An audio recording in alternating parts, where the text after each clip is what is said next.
Alors, avant de commencer mon message, aujourd'hui nous sommes dimanche et je suis allé à l'église, j'étais au programme et lorsque je suis venu, j'ai reçu un message que le Saint-Esprit m'a demandé de vous donner. Voilà.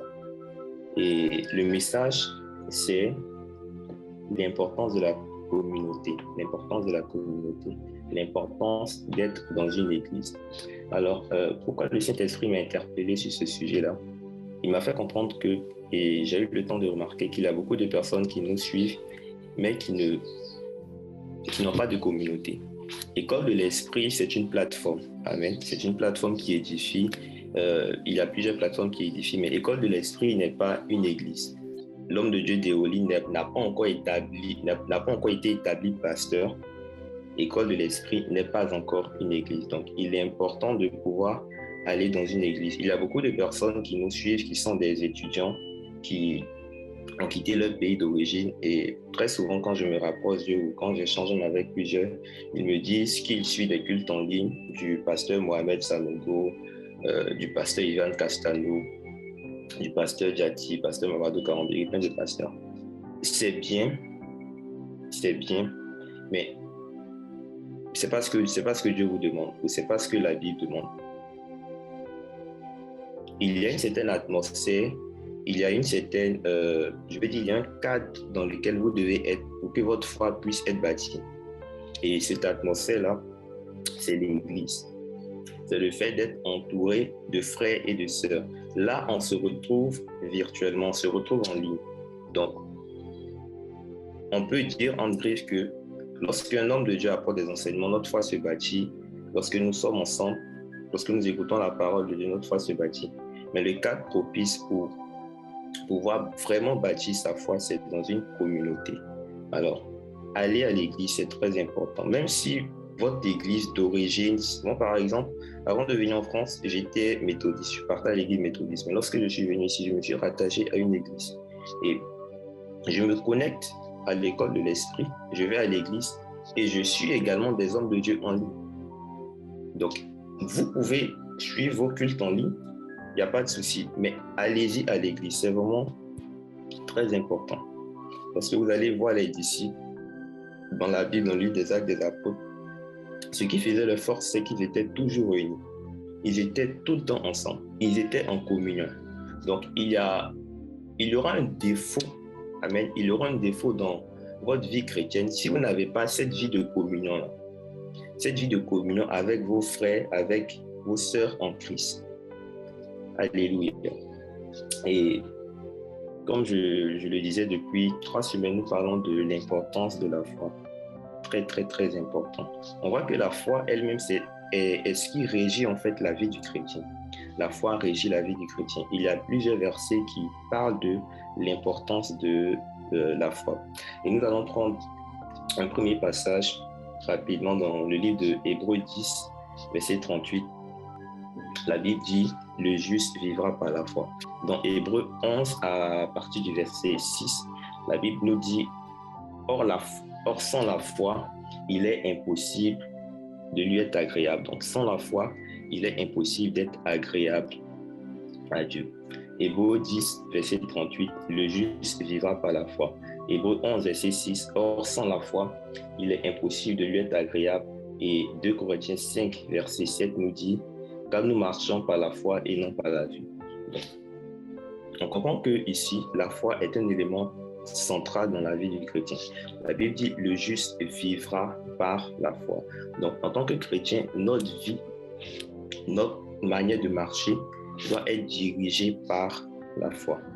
La Bible dit que nous ne devons pas marcher par la vue, mais nous devons marcher par la foi. Lorsque nous parlons de vue ici, on parle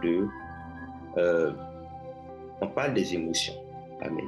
On parle des émotions, on parle des sentiments. Donc, l'une des choses qui est opposée à la foi, c'est les sentiments, c'est les émotions. Amen. L'une des choses qui est opposée à la foi, c'est les émotions, c'est les sentiments. Et sans la foi, il est impossible d'être agréable à Dieu. Donc, en griffe, si votre foi n'est pas bien bâtie, vous aurez du mal à pouvoir vivre votre vie chrétienne. Si votre foi n'est pas bien bâtie, si votre foi n'a pas pour appui Christ, vous aurez du mal à pouvoir vivre une vie chrétienne victorieuse. Et d'ailleurs, même pour pouvoir vivre une vie chrétienne victorieuse, vous avez besoin de manifester pleinement la foi. Amen. Alors, le thème qui nous réunit ce soir, c'est les mystères de la foi. Et j'ai pris pour sous-thème la foi, les faits, l'expérience. Ou sinon, les faits, la foi et l'expérience. Donc, pour ceux qui notent, et je crois que tout le monde note, écrivez ce thème-là, les faits, la foi et l'expérience. Amen. Les faits, la foi et l'expérience. J'ai tiré ce thème-là d'un livre de Watchman que j'ai lu qui m'a vraiment inspiré. Et je vais partager avec vous ce que j'ai retenu, ce que j'ai compris, ce que le Saint-Esprit m'a enseigné parallèlement au thème de base qui est les mystères de la foi. Alors, comme nous l'avons vu, la foi est ce qui doit conduire, doit diriger le chrétien. Le chrétien doit vivre par la foi. Mais si vous êtes honnête avec vous-même, vous allez vous rendre compte que dans votre vie, il y a certains domaines dont vous n'arrivez pas à pouvoir pleinement manifester la foi. Dans certains domaines de votre vie, vous avez l'impression que c'est comme si votre foi a vacillé. La foi est ce qui nous permet d'avoir une vie chrétienne victorieuse.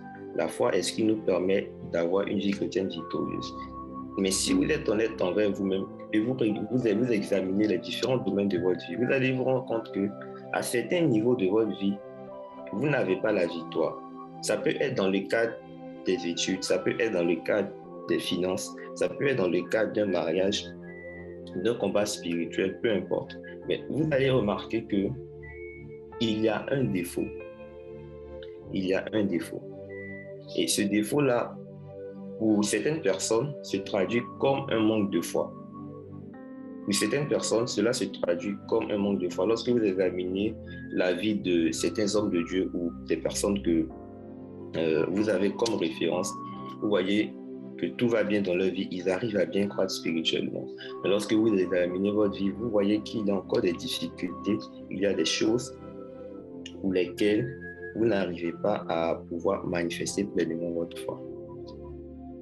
C'est ainsi que Dieu a envoyé ce qu'on appelle les faits. Et c'est le premier thème que nous allons aborder. J'ai dit que le sous-thème que j'ai pris, c'est les faits, la foi et l'expérience. Et c'est quoi les faits? Les faits, c'est tout simplement ce que Dieu a accompli. Donc, les faits divins. La Bible dit que nous sommes dans l'ère de la grâce. Amen. Et Jean 3,16 nous dit car Dieu a tant aimé le monde qu'il a envoyé son Fils unique afin que quiconque croit en lui ne périsse point, mais qu'il ait la vie éternelle. Donc, ce que la Bible dit, c'est quoi? C'est que Dieu, par amour, a envoyé son Fils unique. J'aimerais marquer une pause et vous expliquer quelque chose. Qu'est-ce qui a poussé Dieu, ou sinon Jésus-Christ, à pouvoir venir mourir à la croix? Ce n'est pas d'abord l'amour, mais c'est la justice de Dieu. Donc, Dieu est venu mourir à la croix pour nous, d'abord pour accomplir la justice. Et non pas parce qu'il nous aime. Ça peut vous choquer, mais c'est la vérité. Amen. Dieu est venu mourir à la croix d'abord pour accomplir la justice. Et c'est dans sa justice que se trouve son amour. La justice de Dieu ne peut pas se manifester en dehors de son amour. Ou sinon, je reprends. L'amour de Dieu ne peut pas se manifester en dehors de sa justice. Ce qui régit l'amour de Dieu, c'est sa justice. La Bible dit car tous sont péchés et sont privés de la gloire de Dieu. Et le salaire du péché, c'est la mort. Donc, de parce que Adam et Ève ont péché, il fallait qu'une personne meure. Le salaire du péché, c'est la mort. De parce que Adam et Ève ont péché, il fallait qu'une personne meure. Et donc, lorsque Jésus-Christ vient pour mourir à la croix, c'est pour accomplir cet acte-là. C'est pour accomplir cette justice-là. Pourquoi? Parce que la parole de Dieu dit qu'à tous ont péché, sont privés de la gloire de Dieu, et le salaire du péché, c'est la mort. Donc, il fallait que quelqu'un meure pour pouvoir réparer le préjudice qui avait été commis. Donc, lorsque Jésus-Christ vient, il meurt sur la croix, c'est d'abord dans un souci d'accomplir sa justice. C'est d'abord dans un souci de réparer le préjudice ou la faute, l'erreur qui avait été commise. Et toute personne qui ne comprend pas la justice de Dieu ne pourra pas comprendre son amour. C'est pour cela que vous allez voir qu'il y a plusieurs versets de la Bible qui disent que celui qui aime châtie bien. Un père qui aime ses enfants les châtie. Donc vous allez toujours voir cela. Lorsqu'on parle d'amour, peu importe le verset que vous allez prendre, lorsqu'on parle d'amour, vous allez voir qu'il y a une suite logique où il y a peut-être le verset qui suit, il y a un verset qui parle de la justice de Dieu. Parce que ce qui régit l'amour de Dieu, c'est la justice. Donc vous allez voir par exemple un enfant qui fait des bêtises et son père qui le frappe, qui le corrige. Vous allez dire que ce père n'aime pas l'enfant. Non. C'est simplement parce que vous ne comprenez pas la justice que le père applique pour pouvoir démontrer son amour envers l'enfant. Et c'est ainsi que beaucoup de personnes, lorsqu'elles traversent des situations, elles se disent non, Dieu ne m'aime pas, pourquoi Dieu permet ceci, pourquoi Dieu permet cela. Généralement, ceux qui disent cela, c'est ceux qui ne comprennent pas la justice de Dieu. C'est ceux qui ne comprennent pas la justice de Dieu. Si vous ne comprenez pas la justice de Dieu, vous aurez du mal à pouvoir comprendre l'amour de Dieu, l'amour que Dieu manifeste envers vous. Parce que lorsque Dieu va agir d'une certaine manière envers vous, vous allez trouver que c'est bizarre. Mais Dieu m'aime, mais pourquoi il fait ça, mais pourquoi il fait ça, mais pourquoi il fait ça?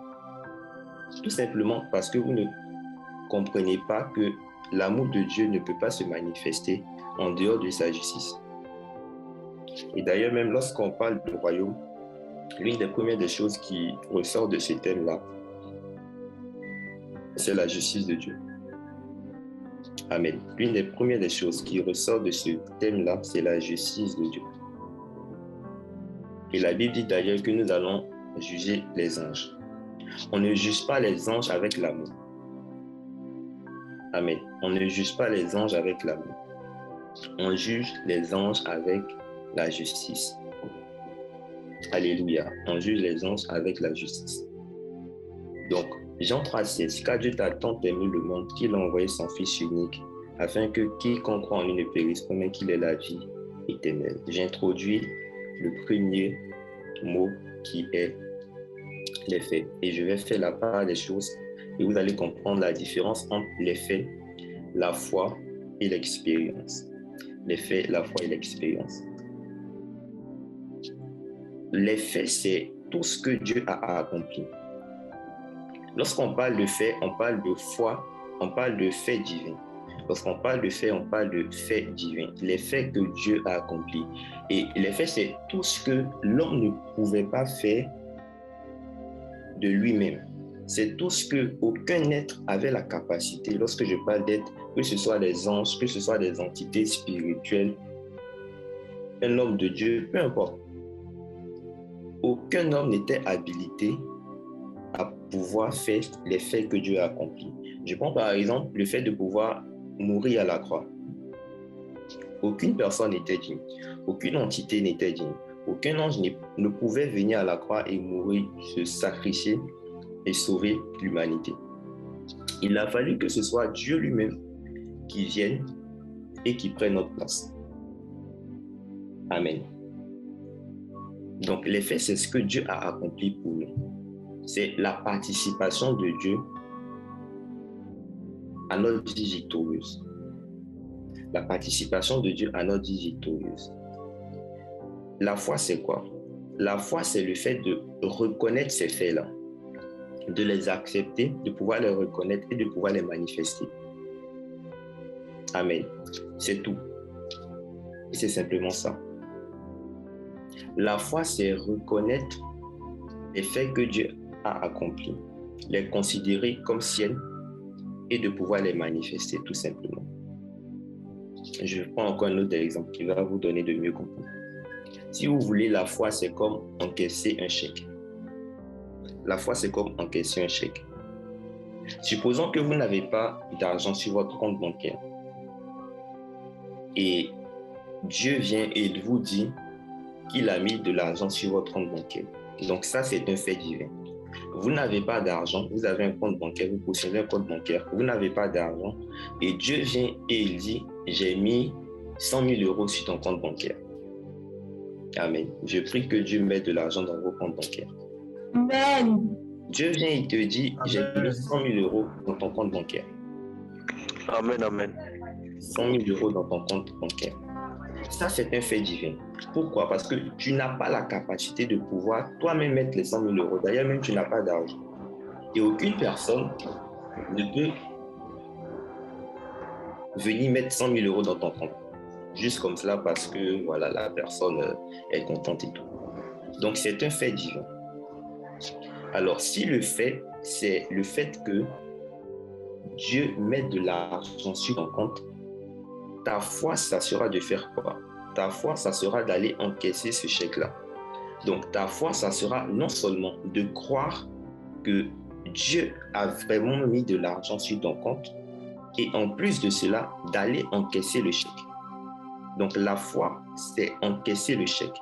Mais vous voyez que la foi, en fait, se base sur les faits divins, sur les faits de Dieu. Et notre foi doit être basée sur les faits. Je ne sais pas si quelqu'un me comprend. Notre foi doit être basée sur les faits divins, les faits que Dieu a accomplis. Donc, si la foi c'est encaisser, alors l'expérience, ça sera de dépenser le chèque. Parce que c'est bien beau de reconnaître et de croire en ce fait-là. Donc, tu crois que Dieu a déposé de l'argent sur ton compte. Tu vas et tu l'encaisses. Donc, tu as le chèque en main où tu transformes cela en argent liquide et tu as l'argent liquide sur toi. Tu te promènes avec ça. Ça ne sert à rien. Amen. Donc, si la foi, c'est reconnaître que Dieu a mis de l'argent sur ton compte et d'aller encaisser cela, l'expérience, c'est alors dépenser cet argent-là. Amen. Donc, si tu retires l'argent, tu dois pouvoir le dépenser. C'est en cela que la Bible dit que la foi sans les œuvres est une foi morte. Est-ce que quelqu'un me comprend? La foi sans les œuvres est une foi morte. Ça ne te sert à rien d'aller encaisser le chèque et de ne pas dépenser l'argent, de ne pas utiliser cet argent-là pour des choses. Donc, la foi est essentiellement pratique. La foi est essentiellement pratique. J'insiste là-dessus. Amen. Donc, voici un peu la distinction entre les faits, la foi et l'expérience. Donc, si vous n'avez pas de foi, ou si vous constatez que votre foi vacille, posez-vous la question, est-ce que votre foi a pour appui les faits divins? Et on va prendre quelques exemples de faits divins. Le premier fait que nous allons voir, c'est la rédemption. Jean 1, verset 29. Vous pouvez le prendre aussi avec moi. Jean 1, verset 29. 1 Jean 2, verset 2 et 1 Timothée 4, verset 10. Donc la Bible dit ceci. Il est lui-même une victime expiatoire pour nos péchés. Il est lui-même une victime expiatoire pour nos péchés, non seulement pour les nôtres, mais aussi pour ceux du monde entier. Amen. Jean 3, verset 16. Car Dieu t'a tant aimé le monde qu'il a envoyé son Fils unique, afin que quiconque croit en lui ne périsse pas, mais qu'il ait la vie éternelle. On connaît ces versets. 1 Jean 2, verset 2. Le premier fait que nous allons voir, c'est quoi? C'est la rédemption. Amen. La rédemption. Et la rédemption, c'est quoi? La rédemption, c'est un fait divin. Et c'est tout simplement le fait que le salut soit disponible pour tous. Le salut soit disponible pour tous. C'est tout simplement le fait que Dieu soit venu, Jésus-Christ soit venu et qu'il s'est livré à la croix pour nous. Et il a permis à ce que tout le monde puisse être sauvé. La Bible dit que afin que quiconque croit ne périsse point, mais qu'il ait la vie éternelle. Jean 3, verset 16. Donc, la rédemption est disponible pour tout le monde. Le salut est disponible pour tout le monde. Et la rédemption, c'est un fait divin. Amen. La rédemption, c'est un fait divin. Donc, notre foi au salut est basée sur ce fait-là, est basée sur la rédemption. La Bible dit, elle a affiché, il est lui-même une victime expiatoire pour nos péchés, non seulement pour les nôtres, mais aussi pour ceux du monde entier. pour ceux du monde entier. Donc, Jésus-Christ n'est pas mort à la croix que pour des chrétiens. Il est mort pour tout le monde, non seulement pour les nôtres, mais aussi pour ceux du monde entier. Donc, les faits divins, généralement, sont pour le monde entier. Très souvent, les faits divins, ce sont des actes que Dieu a accomplis pour le monde entier. Pour le monde entier. Certains sont spécifiques. Mais pour le monde entier, la rédemption est un fait divin pour le monde entier. Donc, tout le monde a la capacité d'être sauvé. Tout le monde a la capacité d'être sauvé. Donc, si on revient à notre exemple sur le chèque, on dira que Dieu a déposé de l'argent dans le compte de tout le monde. Dieu a déposé de l'argent dans le compte de tout le monde. Donc, tout le monde a la capacité de pouvoir encaisser ce chèque-là. Mais cependant, tout le monde n'est pas sauvé. Tout le monde n'est pas sauvé. Amen. Tout le monde n'est pas sauvé. Pourquoi? Parce que cela demande l'implication de l'homme. La Bible dit que nous sommes sauvés par grâce. Mais vous devez comprendre que la grâce de Dieu est juste. Et ça, c'est une notion très importante. La grâce de Dieu est juste. Qu'est-ce que cela veut dire? La grâce de Dieu est juste veut tout simplement dire que pour que l'homme puisse expérimenter les faits divins, pour que l'homme puisse expérimenter les faits divins, il a besoin ou sinon, Dieu a besoin de la collaboration de l'homme pour que les faits divins puissent se manifester dans la vie de l'homme. Dieu a besoin de la collaboration de l'homme afin que les faits divins puissent se manifester dans sa vie, afin qu'il puisse expérimenter les faits divins. Jésus-Christ vient et il meurt à la croix. La rédemption est disponible pour tout le monde. Cependant, tout le monde n'a pas la rédemption. Tout le monde n'est pas sauvé. Pourquoi? Parce que cela implique l'implication de l'homme. Cela demande l'implication de l'homme. Donc, l'homme a besoin d'avoir foi en ces faits-là. L'homme a besoin d'apporter son apport. Et c'est en cela qu'on parle de la justice de la grâce. C'est pour cela que je dis que la grâce de Dieu est juste. Donc, pour que vous expérimentez les faits divins, pour que vous expérimentez la rédemption, pour que le monde expérimente la rédemption, l'homme doit participer aux faits divins. Et la participation aux faits divins ne veut pas dire que l'homme doit ajouter quelque chose à l'œuvre qui a été accomplie. Jésus-Christ est venu, il est mort à la croix pour nous. L'homme ne peut rien ajouter à cela.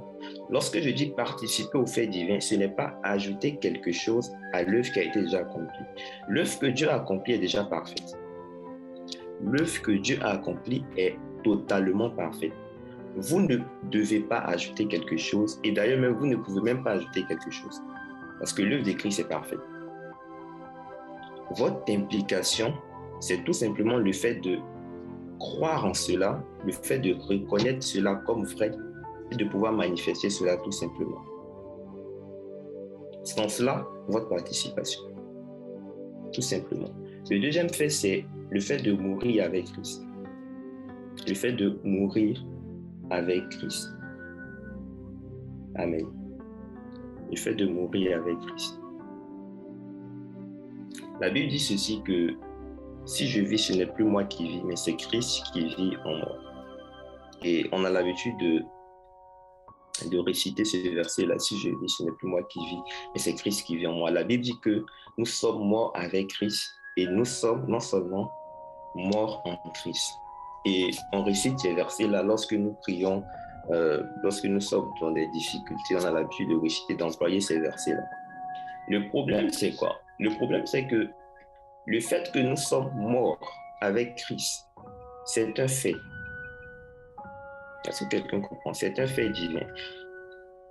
Et on parle de l'intertemporalité de la croix. Ça veut dire que les œuvres de la croix ne se périssent pas au fur et à mesure que le temps avance. Donc, lorsque Jésus-Christ était à la croix, nous étions également avec lui. Ou du moins, pour ceux qui acceptent Jésus-Christ, pour ceux qui donnent leur vie à Jésus-Christ, lorsque Jésus-Christ mourait, ils sont avec lui. Donc, ça veut dire qu'ils sont morts également aussi à la croix. Ils ont été crucifiés aussi à la croix avec Dieu. Mais le fait que la Bible dit que nous sommes morts avec Christ, c'est un fait divin. C'est un fait. Ce n'est pas encore une expérience. Parce que beaucoup de personnes, lorsqu'elle dit ces versets-là, pense que c'est une expérience. Pourtant, c'est un fait. Pourtant, c'est un fait. C'est en cela que vous allez voir que vous allez comprendre ce que je dis.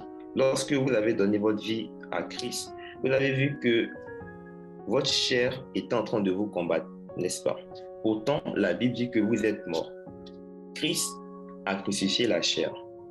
Dieu a crucifié la chair à la croix. Pourtant, lorsque tu viens à Christ, tu te rends compte que, ou sinon tu as l'impression que ta chair est bien vivante. Ta chair te combat, tu as des désirs par-ci, des désirs par-là qui t'empêchent de pouvoir vivre une vie chrétienne victorieuse. Donc, tu as l'impression que ta chair est bien vivante. Et quand c'est comme ça, tu vas te consoler en disant des versets, ma chair est morte. Tu fais des déclarations, la chair a été crucifiée avec Christ. Si je vis, ce n'est plus moi qui vis, mais c'est Christ. Ce sont des faits. Ce sont des faits. Ce sont des faits divins. Ce n'est pas encore une expérience dans ta propre vie. Ce n'est pas encore une expérience dans ta propre vie. Donc, lorsqu'on parle de mort en Christ, lorsque la Bible dit que nous sommes morts avec Christ, c'est un fait divin. Mais cela doit devenir une expérience dans notre vie. Et cela se passe au moyen de la foi. Cela se passe au moyen de la foi. D'où le sous-thème que j'ai donné, les faits, la foi et l'expérience. La foi, c'est ce qui te permet d'expérimenter les faits divins. Amen. La foi, c'est ce qui te permet d'expérimenter les faits divins. Le dernier fait que nous allons voir, il y en a plusieurs. Il y a vraiment, Dieu a accompli beaucoup de choses, mais le dernier fait que nous allons voir, c'est la sanctification. Amen. Hébreux 13, verset 12. Hébreux 13, verset 12. Hébreux 10, verset 14. On parle de la sanctification. Amen. Hébreux 13, verset 12. La Bible dit, c'est pour cela que Jésus-Christ aussi, afin de sanctifier le peuple par son sang, a souffert hors de la porte. Amen. Donc, on comprend ici que la sanctification n'est pas d'abord accomplie par l'homme, mais elle est accomplie d'abord par Dieu. C'est pour cela que Jésus-Christ aussi, afin de sanctifier le peuple par son sang. Alléluia. Donc, la sanctification est quelque chose qui est accompli par Dieu. C'est Dieu qui nous sanctifie au moyen de son sang, au travers de sa parole. Donc, la sanctification est un fait divin. La sanctification est un fait divin. C'est pour cela que la Bible va nous dire que vous êtes saints. Mais on voit dans un autre passage que la Bible nous demande de nous sanctifier, de mener une vie de sanctification. Pourtant, la Bible dit que nous sommes saints. Alors, lorsque la Bible dit que nous sommes saints, vous devez comprendre que c'est un fait. Ce n'est pas une expérience, c'est un fait. Lorsque la Bible nous demande de nous sanctifier, la Bible nous demande d'expérimenter la sanctification que Dieu nous a donnée au moyen de la foi. Donc, si vous voulez, la foi, c'est ce qui vous permet de pouvoir expérimenter les faits divins, de pouvoir vivre la vie de Christ. Est-ce que quelqu'un me comprend? Lorsque nous prenons Luc 15, Luc 15 nous parle de l'exemple du fils prodigue, la parabole du fils prodigue. La Bible nous parle d'un homme qui avait 2 enfants. Vous connaissez tous l'histoire. Et il y a l'un d'entre eux, le plus jeune, qui a demandé son héritage, ses biens, et qui est parti, fait sa vie ailleurs. Et après, il est revenu. Et lorsqu'il est revenu, son père l'a accueilli comme un roi. Et le plus grand s'est plaint. Il a dit, mais Père, depuis que je suis avec toi, tu n'as jamais fait ce festin-là pour moi. Tu n'as jamais organisé une fête pour moi. Et le père lui a dit ceci, mais tu es mon fils, tu es avec moi, et tout ce que j'ai t'appartient. Donc, quelle est la pensée ici? Le père est en train de lui faire comprendre que depuis tout ce temps, il pouvait manger tout ce qu'il voulait. Parce qu'il s'est plaint parce que le père a accueilli le jeune avec un chevreau, il a fait un festin et ils ont bien mangé. Donc il dit, mais depuis je suis ici avec toi, je te sers et tout, je suis resté fidèle, tandis que mon frère, il est parti. Tu n'as jamais organisé une fête pour moi. Et le père lui dit, non, tout ce que j'ai t'appartient. En d'autres termes, il est en train de lui dire ici que à tout moment, tu pouvais bénéficier de cela parce que tu étais avec moi. Donc, à tout moment, tu pouvais expérimenter ces faits-là. Les faits, c'est quoi? Les faits, c'est le fait que le père ait travaillé, parce que le père avait une grande maison, il avait beaucoup d'argent, il avait des brebis. Donc, c'était ça les faits. Donc, le fils qui était resté, il pouvait à tout moment, à chaque instant et chaque jour, bénéficier de ces faits-là. Amen. Il ne l'a pas fait. Donc, il avait la capacité de bénéficier de ces faits-là. Il était pleinement en droit de bénéficier de ces faits-là. Mais quant à l'expérience, ce n'était pas le cas. Et c'est en cela que beaucoup de chrétiens ont accepté Christ. Donc, ils sont dans la maison de Christ, il y a beaucoup de faits dont ils peuvent en bénéficier, mais ils ne bénéficient pas de cela. Amen. Nous avons l'habitude de dire que l'or et l'argent appartiennent à Dieu.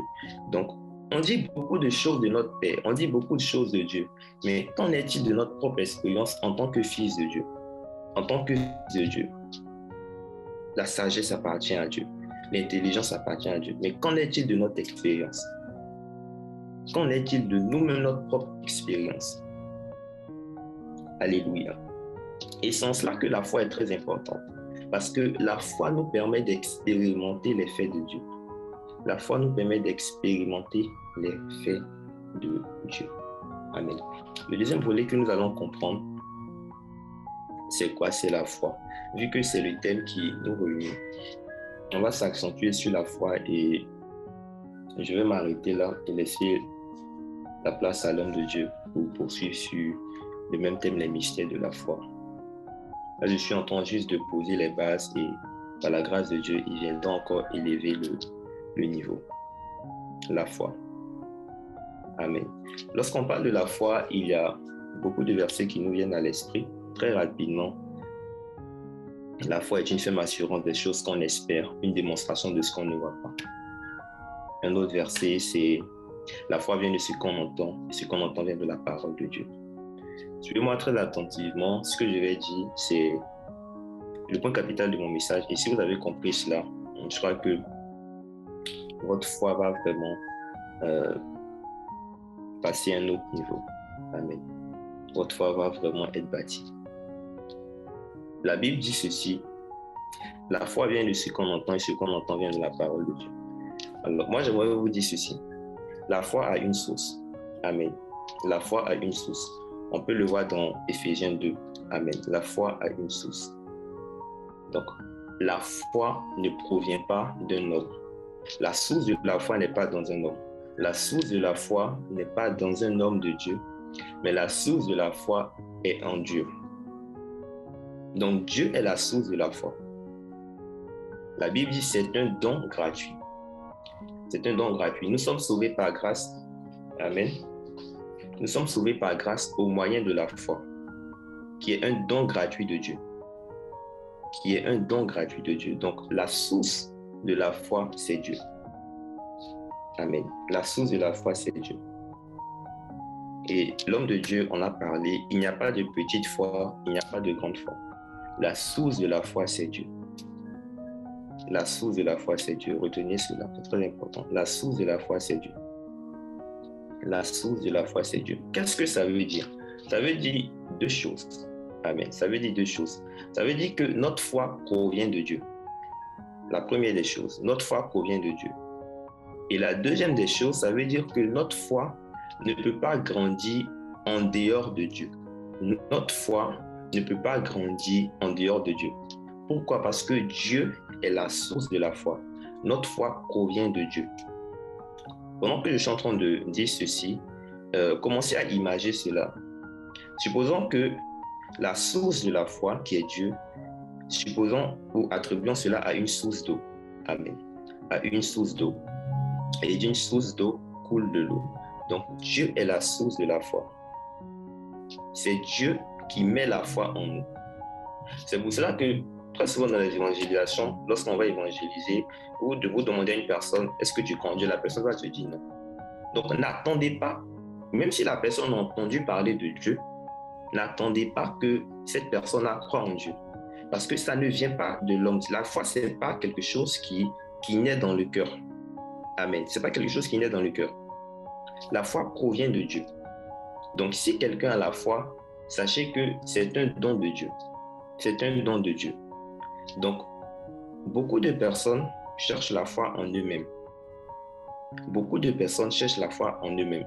Et lorsque tu comprends que la source de la foi, c'est Dieu, il y a une chose que tu ne vas jamais faire, c'est de te demander, est-ce que j'ai la foi? Est-ce que j'ai une grande foi? Est-ce que j'ai assez de foi? Pourquoi? Parce que à chaque fois que devant une situation, ou peu importe, tu te poses cette question-là, est-ce que j'ai assez de foi? Cela te donne de pouvoir regarder en toi-même. Si tu veux faire l'expérience tout de suite, demande-toi intérieurement, est-ce que j'ai assez de foi? Tu vas voir que lorsque tu vas faire cela, cela va te donner de pouvoir regarder à l'intérieur de toi-même. Donc, je suis là, est-ce que j'ai assez de foi? Donc, intérieurement, tu regardes en toi-même. Et c'est comme si, en fait, tu cherches de la foi en toi-même, peut-être dans ton cœur, dans tes poumons, peu importe. Mais c'est comme si, en fait, tu cherches de la foi en toi-même. Est-ce que j'ai une grande foi? Or, tu n'es pas la source de la foi. Je ne sais pas si quelqu'un m'a compris. Tu n'es pas la source de la foi. Donc, lorsque tu te poses la question, est-ce que j'ai assez de foi? Est-ce que j'ai une grande foi? Est-ce que j'ai une petite foi? Cela t'amène à pouvoir regarder à l'intérieur de toi-même. Donc, cela détourne tes regards de Dieu et t'emmène à pouvoir regarder au travers de toi-même. Or, tu n'es pas la source de la foi. La source de la foi, c'est Dieu. Alors, qu'est-ce qu'il faut faire pour pouvoir détourner les regards de nous-mêmes et les emmener vers Dieu? C'est de se demander, est-ce que Dieu est digne de confiance? Est-ce que Dieu est fidèle? Peu importe ma foi, même si j'ai une grande foi, même si j'ai une petite foi, peu importe. Mais est-ce que Dieu est fidèle? Beaucoup de personnes vont dire qu'ils manquent de foi, ils ont une petite foi, ils ont une grande foi. En réalité, le problème, ce n'est pas qu'ils ont une petite foi ni une grande foi, mais c'est tout simplement qu'ils manquent de Dieu. Donc, si vous voyez une personne qui vous dit qu'elle a une petite foi, en réalité, ce n'est pas qu'elle a une petite foi, c'est tout simplement qu'elle manque de Dieu. Parce que Dieu est la source de la foi. Et plus la source grandit en toi, plus la foi, en fait, si vous voulez, c'est comme une source d'eau. Lorsque tu as une source d'eau, l'eau coule naturellement. Amen. L'eau coule naturellement. Vous n'allez jamais voir une source d'eau ou une cascade où on force l'eau pour pouvoir couler. L'eau coule naturellement. Donc la foi est naturelle. Donc plus tu as plus de Dieu en toi, plus en griffe tu auras plus de foi. Où la foi va couler naturellement en toi, peu importe devant la situation dans laquelle tu te trouves. Peu importe. Donc Dieu est la source de la foi. Et la foi est naturelle. Donc plus tu as de Dieu en toi, et plus tu auras une grande foi. Donc ton problème n'est pas un manque de foi, mais ton problème c'est un manque de Dieu. Alléluia. Ton problème n'est pas un manque de foi, mais plutôt un manque de Dieu. Alléluia. Je vais prendre un dernier exemple pour vous illustrer encore la foi, pour que ce soit clair dans votre esprit. La foi, c'est tout simplement se confier en une personne. Confier toute sa vie à une personne, ses projets à une personne. Donc, si vous dites que vous avez foi en Dieu, ça veut dire que vous confiez toute votre vie, votre travail, vos études, votre mariage, votre vie professionnelle, votre vie financière à Dieu. Alors, j'ai lu cela avec un exemple. C'est comme si vous engagez une personne, supposons que vous avez un commerce, et vous engagez une personne pour pouvoir diriger votre commerce. Donc, vous lui confiez votre boutique, vous lui dites, tiens ma boutique, j'ai ma boutique, tu gères les clients, tu vas vendre les produits qui sont ici, etc. Et tout. Et vous finissez de confier ça à une personne et vous vous demandez en vous-même, après avoir confié cela à une personne, est-ce que j'ai la foi de croire en cette personne? Est-ce que j'ai foi que cette personne peut diriger mon commerce, peut gérer mes affaires? Vous finissez de confier votre commerce à cette personne et vous vous demandez, est-ce que j'ai la foi que cette personne est capable de pouvoir confier, de pouvoir diriger mon commerce? Et c'est exactement ce que plusieurs font avec Dieu. C'est exactement ce que plusieurs font avec Dieu. Donc, si naturellement vous confiez votre commerce à une personne, vous n'allez pas vous poser ce genre de questions. Vous n'allez pas vous demander, est-ce que je crois en cette personne? Est-ce que j'ai foi en cette personne que cette personne est capable de pouvoir diriger mon commerce? Mais vous allez plutôt vous demander, est-ce que la personne est fidèle? Est-ce que la personne est digne de confiance? Est-ce que la personne est honnête? Alors si oui, naturellement, vous allez lui confier votre commerce. Et c'est la même chose avec Dieu. Donc, vous ne devez pas vous demander, est-ce que vous avez une grande foi? Est-ce que vous avez une petite foi? Mais les questions que vous devez vous poser, c'est est-ce que Dieu est digne de confiance? Est-ce que Dieu est fidèle pour respecter ce qu'il a dit dans sa parole? Est-ce que Dieu est fidèle pour accomplir ses promesses? Est-ce que Dieu est honnête? Alors, si il accomplira ce qu'il a dit, peu importe le degré, peu importe la quantité de foi que j'ai, mais Dieu est fidèle. Donc, beaucoup de personnes n'arrivent pas à confier leur vie à Dieu, à confier totalement leur vie à Dieu, pas parce qu'ils manquent de foi, mais simplement parce qu'ils manquent de Dieu, simplement parce qu'ils n'ont pas confiance en Dieu, simplement parce qu'ils ne croient pas que Dieu est honnête, simplement parce qu'ils ne croient pas que Dieu est honnête. Donc vous allez voir certains chrétiens qui vont confier une partie de leur vie, ou même quand ils vont prier pour un sujet, ils vont demander à Dieu de les aider par rapport à un sujet. Eux-mêmes, ils vont commencer à trouver des solutions, donc à chercher des solutions, soit peut-être avoir des amis, avoir des frères et sœurs pour pouvoir trouver des solutions. Ça traduit tout simplement qu'ils n'ont pas confiance en Dieu. Parce que lorsque tu confies ton commerce à une personne, tu enlèves tes mains de ce commerce-là. Parce que tu donnes entièrement la place à la personne et tu lui demandes de gérer ton commerce. Parce que tu as pleinement confiance en Dieu. Tu as pleinement confiance en cette personne-là. Et c'est la même chose avec Dieu. Donc, votre foi ne peut pas grandir en dehors de Dieu. Plus Dieu grandit en vous, et plus votre foi grandit également. Et la foi naît naturellement, la foi est spontanée. La Bible dit que Pierre va se trouver sur l'eau. Amen. Pierre va se trouver sur l'eau. Il sera d'abord dans un bateau et il va voir Jésus-Christ. Et il va dire ceci, si c'est toi, permets que je puisse venir te retrouver. Donc, lorsque Pierre se retrouve dans le bateau, il ne se demande pas, est-ce que j'ai la foi pour aller retrouver l'homme qui est là-bas? Mais il dit, si c'est vraiment toi, Jésus-Christ, permets que je puisse venir te rejoindre. Et la Bible dit qu'il a commencé à faire ses premiers pas, il a commencé à avancer. Et arrivé un moment, il a commencé à couler. Et beaucoup de personnes ont interprété cela de plusieurs manières en disant que c'est parce qu'il avait peur, parce que sa foi a commencé à baisser, sa foi a commencé à diminuer. Donc, en l'espace d'un instant, sa foi était à un niveau et ça a diminué. J'ai interprété ça comme je le voulais. Mais lorsque tu comprends le message de la foi, tu comprends qu'il n'y a pas de petite, il n'y a pas de grande foi. Et tu lis bien, tu fais très attention à ce que Pierre a dit. Il dit, si c'est vraiment toi, permets que je puisse avancer, permets que je puisse venir te retrouver. Donc, qu'est-ce que ça veut dire? Ça veut dire que si ce n'est pas toi, arrivé un moment, je vais commencer à couler. Donc, au fur et à mesure que Pierre avançait, il commençait à douter que c'était véritablement Jésus-Christ. Il commençait à douter que c'était véritablement Jésus-Christ. Donc, si vous voulez, en bref, la quantité de Dieu en lui a commencé à diminuer. Et automatiquement, il a commencé à couler. Donc, sa foi a commencé à vaciller. Sa foi a commencé à vaciller. Pourquoi? Parce que la quantité de Dieu la quantité de Dieu en lui a commencé à diminuer. Donc, si vous voulez déplacer les montagnes, comme la Bible dit, si vous voulez avoir une vie victorieuse, si vous voulez manifester la puissance de Dieu, la quantité de Dieu en vous doit pouvoir augmenter. Parce que Dieu est la source de la foi. La Bible dit qu'il est l'auteur de la foi, et en plus de ça, il est le consommateur de notre foi. Alléluia.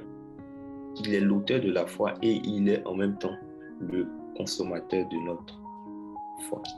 Je termine en disant ceci, que la foi est essentiellement pratique. J'insiste là-dessus. La foi est essentiellement pratique.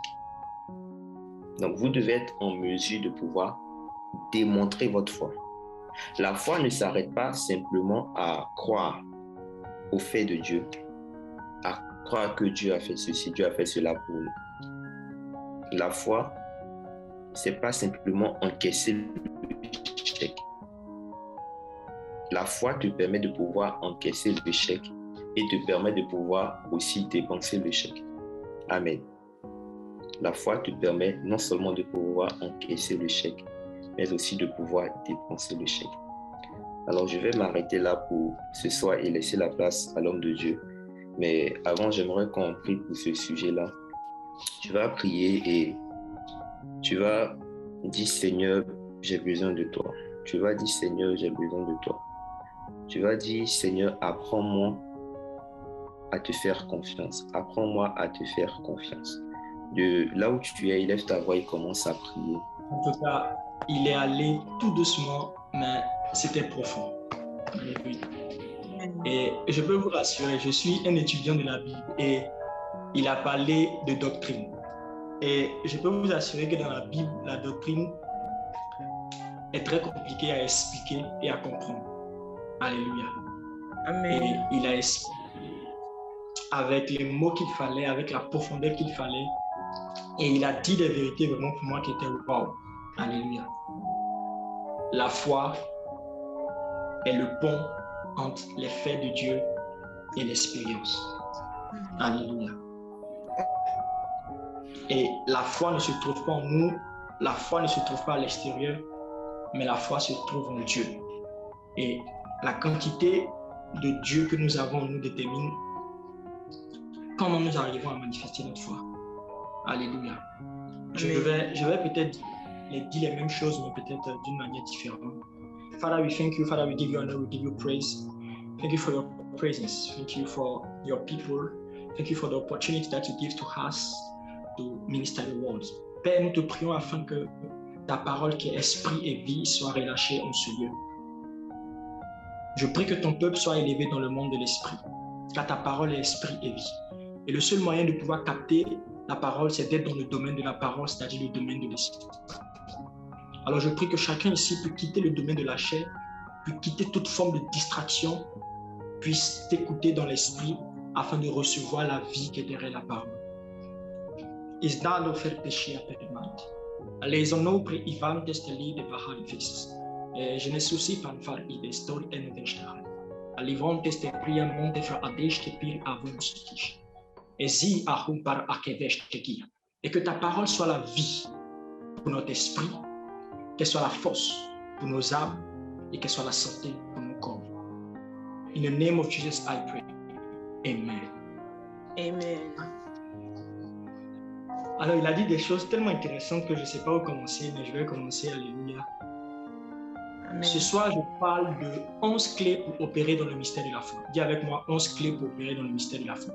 L'homme de Dieu a terminé avec un verset par lequel j'aimerais commencer et après je vais shifter dans ce que le Seigneur a mis dans mon cœur pour vous le donner. Il a parlé d'une chose, du fait que Dieu est la source de la foi. Alléluia. Amen. Et que la foi ne grandit qu'en Dieu. Et le texte qu'il a cité est un texte tellement puissant. Une fois, le Saint-Esprit m'a attiré encore mon attention sur ce texte et j'ai été choqué par la révélation que le Saint-Esprit m'a donnée. Il s'agit de Hébreux 12, le verset 2. Hébreux 12 dit ceci: ayant les regards sur Jésus, virgule, le chef et le consommateur de la foi. Alléluia. Dans notre version, on dit l'auteur et le consommateur. Voilà. Si vous lisez la version anglaise qui est là, looking upon Jesus, the author and the finisher. Vous voyez ici, c'est celui qui finit ou qui accomplit ou qui amène à l'accomplissement our faith. Donc, auteur et consommateur, ou auteur est celui qui amène à l'accomplissement. Alléluia. Mais regardez bien, le texte ne commence pas par le chef et le consommateur. La Bible dit ayant les regards sur Jésus. Et conformément à ce que l'homme de Dieu est en train de dire, la foi vient d'une personne. La foi vient de Dieu, ou encore je dirais que la foi vient de Christ ou la foi vient de Jésus. Parce qu'il dit ayant les regards sur Jésus. L'auteur. Autrement dit, ce texte est en train de dire en fait que c'est en ayant les regards sur Jésus que la foi peut naître en vous. Amen. Alléluia. Amen. Comment la foi naît? La foi naît lorsque on a les regards sur Jésus. Ayons les regards sur Jésus, virgule, l'auteur. Donc, celui qui fait naître, celui qui produit, celui qui est la source, celui qui engendre la foi. Mais comment est-ce que cette foi-là est engendrée en nous? C'est lorsque on a les regards sur Jésus. Donc, la foi ne pourra jamais naître en vous, comme l'homme de Dieu l'a dit, si vous regardez à vous-même. Mais la foi naîtra en vous lorsque vous aurez les regards sur Jésus. Avant de parler, c'est bon pour l'auteur on a compris. Donc, quand on regarde à Jésus, Jésus va faire naître en fait. Ah, ok. Maintenant, la deuxième partie qui est le finisher ou le consommateur. Mais avant de parler du consommateur, j'aimerais commencer par vous donner un exemple dans la Bible. Vous connaissez tous Jean 3, verset 16, et l'homme de Dieu l'a même cité. Mais rares sont les personnes qui connaissent Jean 3, verset 15. Jean 3, verset 16 dit car Dieu a tant aimé le monde qu'il a donné son Fils unique afin que quiconque en lui le périsse pas, mais qu'il ait la vie éternelle, etc. Mais avant de citer ce texte-là, il y a Jean 3, verset 15. Ou d'abord Jean 3, verset 14 à 15. Il dit ceci, je lis pour vous, avant d'arriver à Jean 3, verset 16, il est écrit « Et comme Moïse éleva le serpent dans le désert, il faut de même que le Fils de l'homme soit élevé, afin que quiconque croit en lui ait la vie éternelle. » Regardez l'exemple qui est donné ici. C'est le parallélisme en comment les enfants d'Israël ont été guéris lorsqu'ils étaient dans le désert. Après avoir murmuré contre Dieu, Dieu a envoyé des serpents brûlants qui ont mordu les enfants d'Israël. Et les enfants d'Israël commençaient par mourir. Et ils criaient à Dieu en se repentant, ils criaient aussi à Moïse. Et vous savez ce qui s'est passé, c'est que Dieu n'a pas chassé les serpents. Mais Dieu a demandé à Moïse de faire un autre serpent. J'aimerais ouvrir une parenthèse pour dire ceci. Très souvent, quand les enfants de Dieu sont confrontés à des problèmes ou à des situations compliquées, ils croient que Dieu fera disparaître le problème. Dieu ne fera pas disparaître le problème, mais Dieu va pouvoir à la solution. Et c'est votre capacité de regarder la solution qui va déterminer si vous serez guéri de ce problème ou pas. Dieu n'a pas tué tous ces serpents-là qui mordaient le peuple. Dieu ne les a pas retirés du peuple. Non. Mais Dieu a demandé à ce qu'on fasse, merci Nicoté, qu'on fasse un autre serpent. Un serpent d'airain. Et quelle était la méthode par laquelle les enfants d'Israël devaient être guéris? La Bible dit que Moïse devait mettre le serpent d'airain sur une pêche. Parce que dans l'étude de la Bible, vous allez comprendre que il y a ce qu'on appelle les matériaux bibliques. Je parlerai de ça tout à l'heure. Il y a l'or, il y a les reins, il y a le bronze, etc. Et chacun de ces matériaux-là représente quelque chose. Et ce n'est pas pour rien ici qu'on a utilisé les reins. Parce que les reins est le symbole de la rédemption. Alléluia. Amen. Donc, il demande à Moïse de faire un serpent d'airain. Et il dit, quiconque fixera le serpent, qu'est-ce qui va se passer? Il sera guéri. Vous comprenez maintenant pourquoi Hébreu dit ayant les regards fixés. Parce que c'est lorsque les enfants d'Israël fixaient le serpent que le venin qui était en eux, le venin mortel qui était en eux, avait la capacité de ne plus fonctionner. Autrement dit, il y avait quelque chose qui était communiqué au travers du regard et des yeux. Mais tant qu'ils regardaient à leur morsure, tant qu'ils regardaient aux serpents qui les entouraient, la guérison n'aurait jamais été le partage. C'est pour ça que la Bible déclare que de même que le serpent a été levé, il fallait que le Fils de l'homme. Pourquoi? Parce que qu'est-ce qui fait que nous sommes sauvés, nous avons la vie éternelle? C'est parce que nous faisons quoi? Nous regardons Jésus crucifié. Lorsque nous le regardons, il produit la foi en nous et la foi nous donne d'accéder à la vie éternelle. Amen. Mais maintenant, vous comprenez, Jésus est l'auteur et le consommateur de la foi. Cela signifie ici que il est celui qui produit le produit et qui consomme le produit. C'est une tautologie, mais je répète. Je vais dire ceci. Il est le producteur de la foi. Ça veut dire il produit un produit que lui-même il consomme. Pourquoi je suis en train de vous expliquer ici ceci? Je vous explique ceci pour vous faire comprendre que Dieu ne peut consommer que ce qu'il a lui-même produit. Je répète, Dieu ne peut consommer que ce qu'il a produit. Je crois une fois sur un Zoom, en expliquant ce texte, je disais ceci, que Dieu mange local. Ça veut dire ceci, que toute foi dont Jésus n'est pas l'auteur, il ne sera pas le consommateur. Si. Ce qui signifie que à chaque fois que vous avez pu manifester la foi et que cela n'a pas marché, ça veut dire que Dieu n'a pas consommé votre foi simplement parce que ce n'est pas lui qui a produit cette foi. Est-ce que j'explique quelque chose à quelqu'un? Amen. À chaque fois que tu as dit j'ai la foi et que tu as présenté ta foi afin que celui qui est le consommateur puisse consommer. Et je vais dire autrement, en consommant, il doit te donner quelque chose.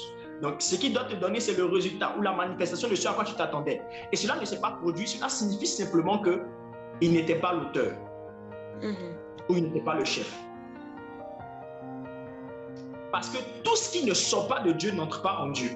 La divinité de Dieu se représente par l'ordre. Et si votre foi n'a pas une qualité de la nature de Dieu, elle ne peut pas entrer en Dieu. Sinon, cela fera de Dieu quelqu'un de plus. Donc, toute foi qui n'est pas sortie de Dieu ne peut pas entrer en Dieu. Sinon, il y aura un élément étranger dans la vie divine. Premier point. Je répète, Dieu ne consomme que ce qu'il a produit, ce qu'il a engendré. Alléluia. Amen. Bon, ça c'était un bonus. C'est maintenant que je vais rentrer dans mon message. Alors vint un chef de la synagogue nommé Jairus, qui l'ayant aperçu se jeta à ses pieds. Donc, il se jeta aux pieds de Jésus. On continue. Il lui adressa une instante prière. Soulignez ce mot, une instante prière.